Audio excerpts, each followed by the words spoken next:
It means we got to go on, and we're ahead, 1-0. But no, I mean, obviously, when you get to this point, everybody's good. And that's a heck of a softball team. Jackson's done such a good job with this program, and for us to be able to come back after they tied it in the seventh says a lot. And we know it's not over. It's definitely an advantage. We just got to get one tomorrow, but they're very good, and we know they're going to come back hard tomorrow. Particular coach, offense had a premium today between both of your pitchers. Defensively, what's kind of like Well, it's tough. We have not faced her, and she's everything they said. With her velocity, and we were able to finally stay off her rise a little bit more. And we drew some walks and got some timely hits, obviously here. And we don't hit home runs until we do. I mean, that's box first, and I think our third, maybe our fourth of the year. So, but we'll take it. And no, she's very good. And I thought Beck pitched extremely well. Missed on one curve that when you look at the middle of their order, you miss. They're going to go a long ways, and that's what happened. We were that far away from ending it, because then they hit a foul probably further than the one that was fair. And then, after she settled in, we have a love-hate relationship here. But, she came in and was kind of all over the place, but then really settled in and, was the difference for us the latter part of the game. the atmosphere, the environment? I mean, there's no tornadoes here. Does it work for you? Oh, it's great. It's great. And I'll be honest, we're used to this. I mean, we just get a ton of support. You saw how many people we brought, and I thought the Linfield crowd was exceptional. And it's I always call it, because I've been at Division III my entire life, and that's where I've wanted to be. And I call it a big-time atmosphere in a small environment. That's just as exciting as Alabama playing Tennessee. There may be more people, ESPN and all that, but that was a classic softball game, and the fans from both sides got treated to something really special. Riley, as a team, you guys had 4 hits in regulation and then finished with 9. Obviously, it seemed like you're starting to see her better as the game wore on. Can you talk about your approach and then that big hit in the 11th inning?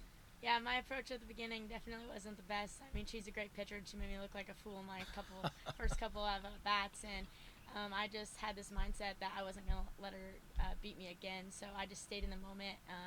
So one thing Coach been telling me and the whole team all year is to shorten up, and finally I think today I kind of listened to that and took that into consideration and just found my pitch and just went with it. And then Morgan, Coach, talked about the love-hate. He loves you and he might hate the situations that he put you in. But you got put in a tough situation, worked your way out of it with kind of an unconventional double play, and settled in. What was working so well for you tonight?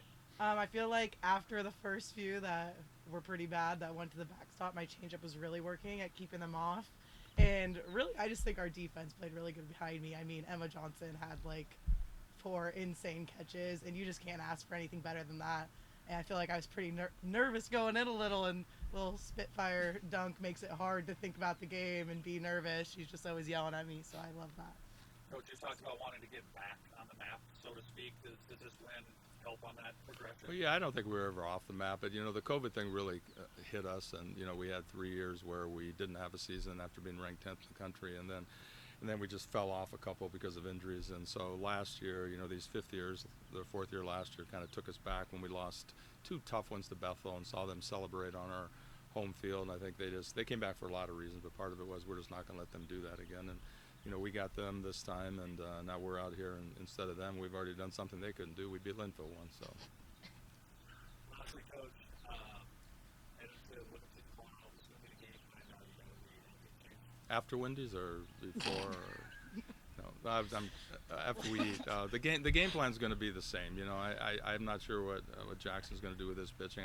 I'm happy that she had to throw 196. I know she's a workhorse, and that's a lot of pitches. So who knows what they'll come back with? We're going to worry about ourselves, and we'll probably come back with Beck and just kind of do what we've been doing, and hopefully we can play as well as we did today. And I say this respectfully. It's like, you want to win, obviously, but if we can have 2 more games like this, I mean, we're representing Division III softball really well right now.